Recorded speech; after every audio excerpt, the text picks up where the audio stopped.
Broad Street Review Podcast, Philly's online hub for arts, culture, and commentary, where art and ideas meet.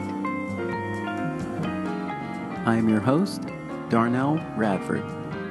Today on the podcast, I meet with Hannah Sapatoris-McLeod of Naked Feet Productions and Meryl Lynn Brown, who are together co-founders of Bridge PHL Theater Festival, a festival fostering healing connections between our rich and diverse communities by encouraging openness and dialogue about perspectives on racial prejudice, privilege, inclusion, intersectionality, and bias.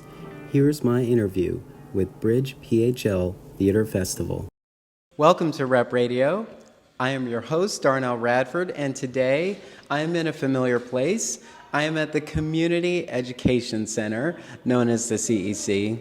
Of course you knew that. And here I have stepped into the rehearsal process of a piece that will be presented in the Bridge PHL Theater Festival, which is now in its fourth season. Okay, see? I'm learning as we go.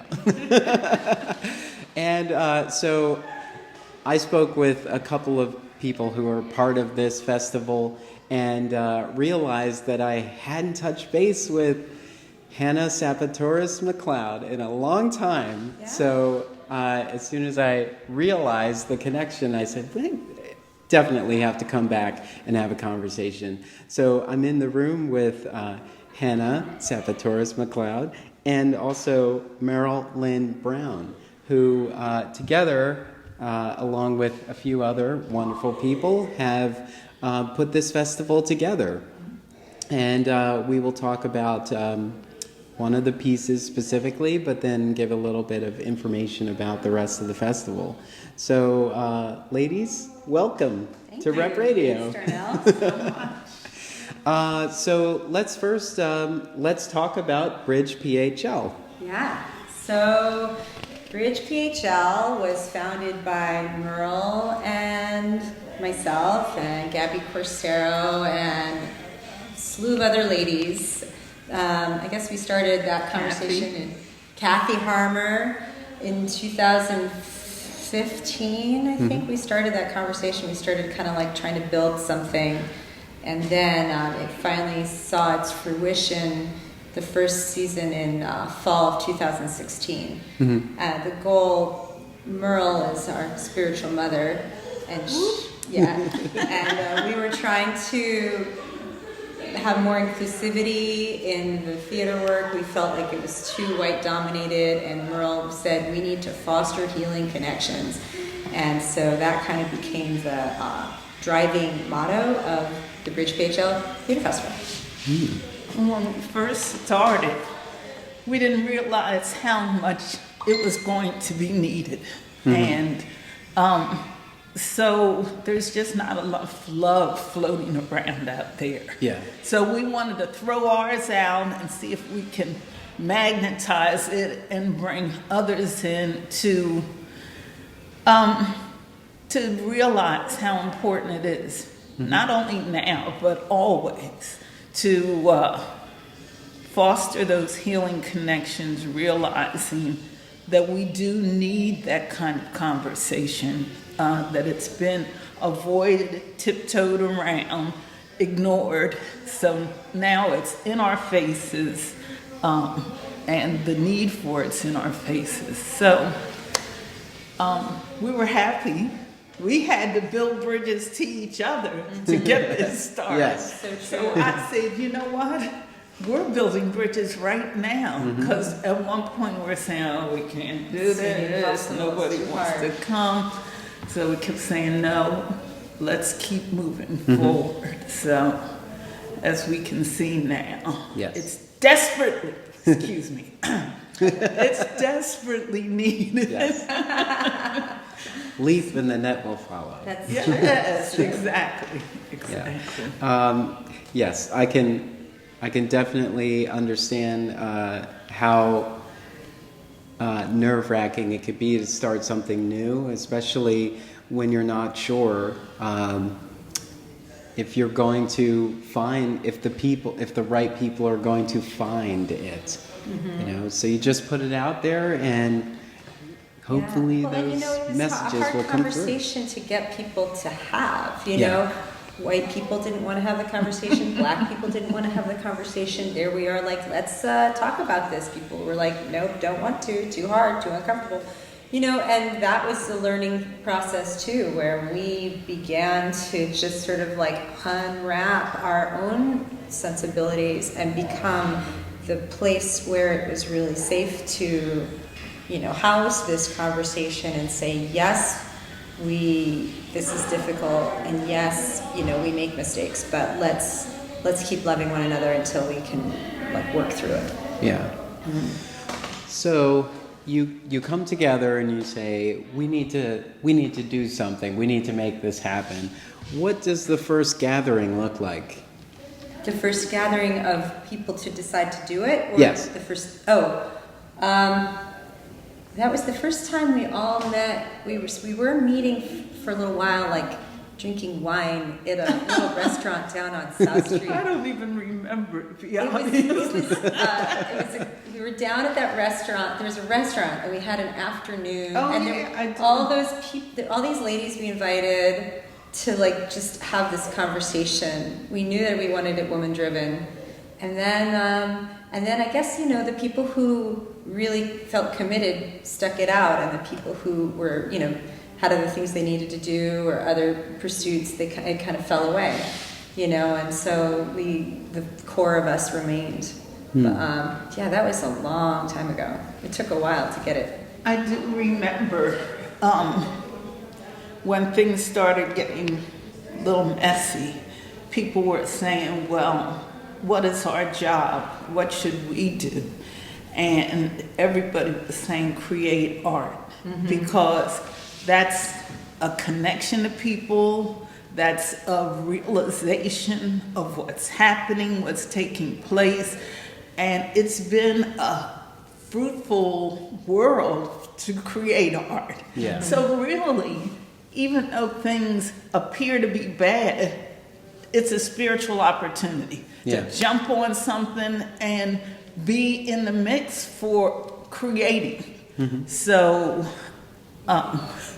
even though things, like I said, looked shaky, it was still a good time to come together and learn. So we ended up creating some art. Yeah. And a lot of people, a lot of creatives, as they call them now, a lot of artists realize that that's the salvation. Create art, touch people, shake them up, make them think. You know, that's what art's supposed to do. And in doing that, we'll see what happens. Because it's coming from the people, it's coming from us, it's going towards the people. So it's a good time for that. Yeah. And that first season we had like 8 total pieces, and my company created a 45-minute piece to fill the second act. And now we have 17 pieces. We have over 60 artists and directors and playwrights who are a part of our bridge, and it just keeps growing. And people, we have a woman from Georgia coming up who found out about us, and you submitted her play. So it's just the word is going out. People are like, oh yeah, I've heard about the bridge. And we're like, really? People we don't even know are like, yeah, we saw your festival last year. You're like, what, really? So it's pretty exciting. The feeling in the room is great too. Because people are looking for something. They're looking for a way to change. What can I do? I mean, that's the question people ask all the time. So when they come in and sit for the festival, there is something in the air. Yeah. It's a beautiful thing. It really is. It's a lot of people love. are like, oh, I didn't know there were people like me that felt like this. It's been a great experience for us, as well as the audience members that come and our artists that participate. So this season, this season of the festival, you present 17 productions. 17, yep. How? How do you make that happen? Well, we have it down to like the pieces have to be 15 minutes, and then we kind of lay it down so that pieces get like 2, 3, or 4 slots in the 6-slot night festival weekend. So we have like Thursday night, Friday night, Saturday afternoon, Saturday night, Sunday afternoon, Sunday night. So for example, our piece, Trojan Women, has 3 slots. We'll do Friday night, Saturday night, and Sunday afternoon. And then T.S. Hawkins' piece, I think she has 4 slots, but I don't remember them exactly. You can go to the website and find out. And each piece, has a certain number of slots. We have singers who are singing. We have performers that are dancing. Comedian. We have comedians. Wow. Yeah, Craig Legons is going to be doing, he's done our festival, I think, 3 years in a row now, and he's also pretty solidly our go-to comic whenever we need somebody. He's done all our fundraisers, and he did the cabaret. So we have a lot of diverse acts as well. Like you'll see our Trojan Women is deeply tragic, but then you have Craig, and he's hilarious. So, So now that your heart is broken, how about a little laughter? Come on, shake it off. You're like, wipe those tears away. And all this goes down at the Rotunda. correct, the Rotunda. On 40th and Walnut. November 7th through the 10th, which is pretty much every year it's in this time frame, somewhere in October, November. Next year, we are not going to have it in this particular weekend before election weekend. It's going to be a slightly different weekend. We're still working out which weekend it's going to be, but stay tuned. Yeah. Don't want it to be anywhere near the election. So when you approach every season, do you just stay true to the mission every season, or do you try to layer a theme on top of the presentations for the year? How does it play out? Well, we tried a theme this year. We kind of had this sort of general theme of ascension. Which is sort of like a very broad category, and many things can be defined as ascending to a higher plane. Yeah. This is pretty much the first year we've actually done a theme, but everything that's submitted has to stick true to our mission, which is fostering healing connections between our diverse communities through powerful acts of theater. And if it doesn't really kind of fit in with that, then we figure it's probably better for another festival somewhere else. But it has to, we're trying to hold true to our mission. And when do you get started with compiling all of this? When does that start? We the started process begin? accepting submissions in March. We open up submissions, and then we close them in June, and then we kind of read all through them, and then usually sometime in July we'll send out a notice to all the artists. Just about every African American artist who submits is accepted, and we welcome any new artists who've never written a play before or are just learning how to direct and they want to participate. We say yes, come, and whatever voice you have to lend, please come and be a part of our bridge. Wow, that's great. All right, do you hear that? People of color, get down here. That's right. Okay, so the piece that the two of you are closely tied to is The Trojan Women by Euripides. So tell us a little bit about The Trojan Women and why that was a choice for the festival. All right, so I'll tell you, I was working a few years at a school where I had to offer with this art and social change project for the 8th graders. And so that meant they got a piece of music and a piece of art and a piece of theater, and they all tied together to a theme. And the theme, the 8th grader had to basically compile that theme and write about it. And I was looking at this piece of art and looking at this piece of music that had been assigned, and I was finding the play that would go with it, and it was sort of like a theme of like the after effects of war upon a community.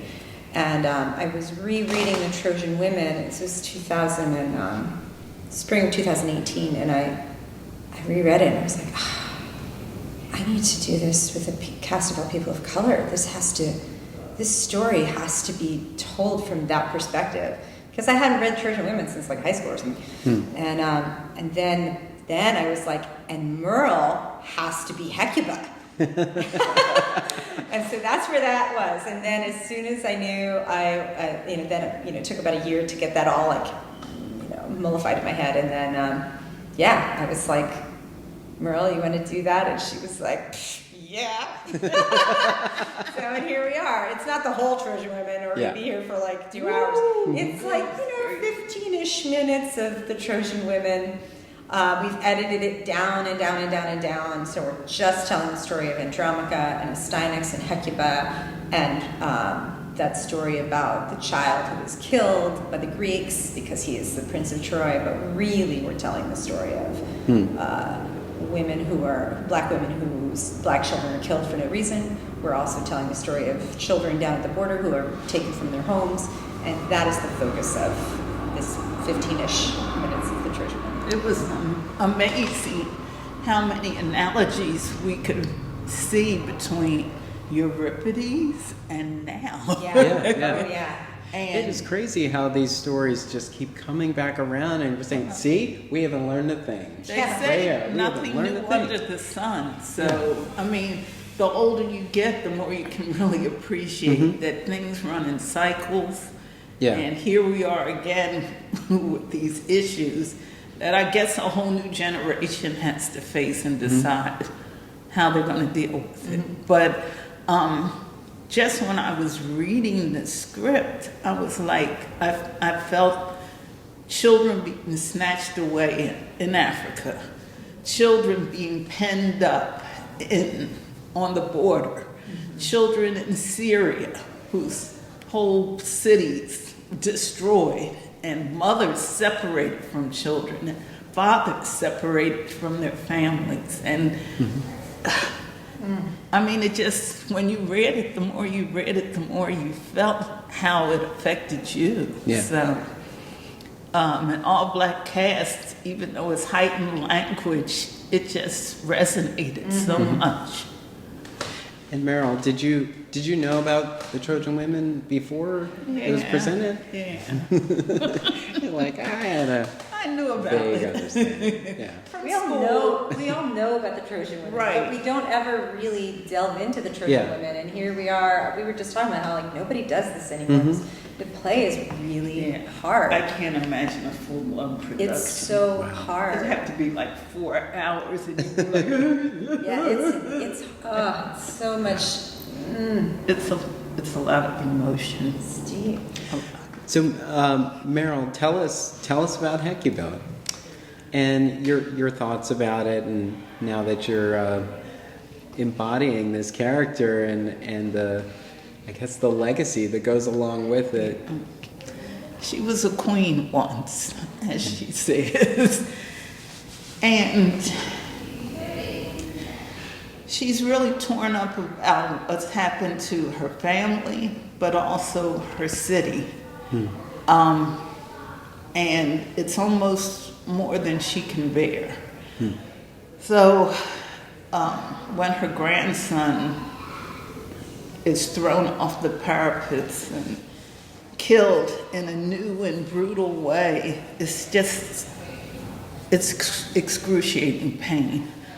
So I'm trying to be strong for the people of my city, but I'm devastated by what has happened to Troy, and kind of the knowledge that Troy is never going to come back the way it was. So I think about Trayvon Martin's mother. I see all these mothers, because there was a picture, and I believe it was in Essence, but I'm not sure, of all the mothers that had murdered sons. And that flashes in my head a lot of times, and I think about, I'm representing them. I'm talking about their pain. So it's from the beginning, I'm reading it at home and I'm tearing up. I am a crier, but That's what makes you so great at this part. but just reading the first time out, it just flashed all these images. So I felt honored to be a part. I saw where other people did it, big name people, smaller groups, and I didn't really look at their productions. I Googled some stuff, but it's a mother piece. Yeah. And I'm a Taurus, I'm a mother, so I felt very close to it. So Yeah. I was excited about doing it. And the heightened language was kind of fun for me. It's not Shakespeare. To me, it's clearer than Shakespeare, but it's told in a little different way. It makes you sit and listen and focus. What's she saying? Yeah. So one thing I had to do was get it up to speed so it's conversation just like we're talking now, not the verbal, I was a queen. But I was a queen once. Yeah. And I married royalty and I had royal sons. And my sons, I had to watch them killed. I had to watch my husband burned and tortured, a city overrun. So it's a powerful piece. So I was so excited to embody her. So it sounds like you haven't quite figured out how to embody this character. Yeah, you got She's it. Hecaba's my girl. She's ripping it up, I'll tell you. Oh, it's ripping just it up. crazy. Once and once, like you're saying, you had to get out of the conversational sense of it, so you could really live it, and then you start bringing in all of today on top of it. It becomes way more valuable, the story, because this is ultimately what the audience does anyway. We're going into the theater to escape for this period, this moment in time, but then we step out into the world. You're not escaping anything when they come see our show. Yeah, we step out into the world and we're hit in the face with the relevance of what we just experienced. And sometimes it's not even clear to the presenters of the work. We end up having to, we end up bringing so much into the theater as well. So, once you're ready to present it, you already have layers attached to this, but then the audience's individual experiences add to that as well. Yes. And it really fills it out. It's truly the audience is the last piece of a production. It's true. And we The hope, yummy thing about theater. Yes, right? yes. We really hope that people, it will absorb this, that they'll emotionally connect to the work. The acting is phenomenal. Got a great cast of people, and what they're bringing is so raw and true, and the audience is gonna feel, if we do it right, they're gonna go on this journey with us. They will have what's the classic Greek cathartic experience, which is like that's what you want. You want your audience to have that emotion and to, safely express it in this this space. But hopefully it will resonate further, and they'll go on and really understand how relevant Euripides, his words are to our day right now. It's really amazing. It was interesting as you were talking about all of the women who lost their babies. I'm seeing them flashing, like projections of these faces and the whole say their names and it just it makes you think, and when you pull them all together, because there are a lot of people who are just trying to make sense of their own lives, so they hear bits and pieces of these stories and they say, well, that was in Missouri, that doesn't affect me, or that was down in Florida, that didn't affect me. But then it hits home when you're just like, wow, what if my mother had to, what if that was me? What if this is somebody that I know? And then it becomes so familiar, as if it happened on your block, as if it happened right next door, and now you're living it and you're a part of it, and you're saying like, wow, yes. I mean, we are truly a community, the entire world, and specifically our nation. So we have to be aware of what's going on in other parts of our country, because we have to be vigilant, and we can't allow these things that maybe someone wasn't paying attention and look what happened over here. We can't let that happen here. Or they're purposely ignoring it, or they're bystanding, and they're not actively engaging in making change. Yeah. And people come to the theater not just to be entertained, but to be sort of guided and educated, and to walk out with you might know bits and pieces of this, but I'm going to tell you how this Greek tragedy fits into the conversations being had today. Yeah. And if that hits you in the face like it's gut punching us and we're experiencing this too, go do something about it. Go do something about it. Yeah. Yes. Yeah. But see the rest of what we have to offer, because we're making clear that you are aware of this and seeing how these things happened in the past, but they're very much happening now in different ways, and sometimes very similar. Yeah. Yeah. Yeah. Wow. Look at me unpacking all this for you. That's right, Darnell. You unpack it. We've been unpacking. I unpack this briefcase of luggage here that is our society. It's not too heavy at all. I don't think you can carry that on. We're gonna have to store that underneath the plane, if you don't mind. Yes. All right. So the Trojan Women is just one of many pieces that are part of the festival. And if you go to the Bridge, PHL, thebridgephl.org. And you can find out about the other pieces that are in the festival.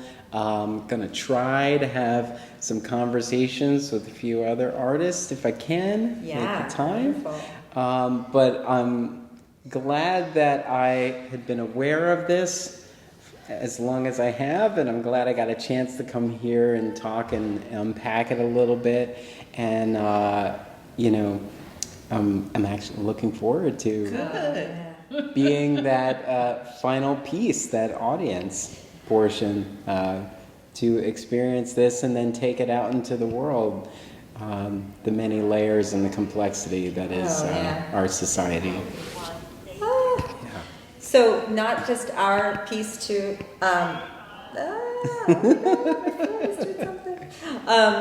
not just our piece, of course, but there's lots of other pieces that are going to be unpacking all kinds of things. We have the Collective Mic. They have 3 pieces in our festival. Those ladies are phenomenal. Tiffany, Dean and Jody Austin. They have a whole crew of amazing actors they work with. And Suzanne Chase and Janelle Harvey are creating a piece called The Waiting Room, and it deals with being a single mother. And we have, of course, T.S. Hawkins, who has hashtag Sweet Reality. Sweet Reality. And we have a lot of really amazing artists. It's going to be an exciting festival. Great. Yeah. Well, I mean, thanks for bringing everyone together. We're bridging things. Bridging the gap. Yes, that's what we got to do. And gotta bridge it. Making this connection to present this festival to us. We are going to be the beneficiaries of the 4th season of the festival. Yeah, 4 seasons. So for more information, you can go to thebridgephl.org and figure out times and learn more about the productions and the many wonderful, talented people that are part of the festival. Hannah Sabatoris McLeod, Meryl Lynn Brown, thank you so much for taking the time to come chat with me. Yeah, thank and, you. Thank you. As you prepare, I guess you have rehearsal a little later today. Yeah, thank you for taking the time to chat. I really appreciate it. Thanks, Darnell. Thank you.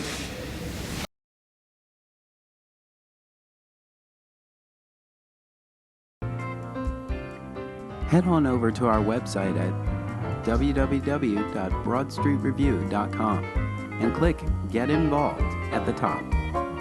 While you're there, help keep us running and click Contribute to find out how.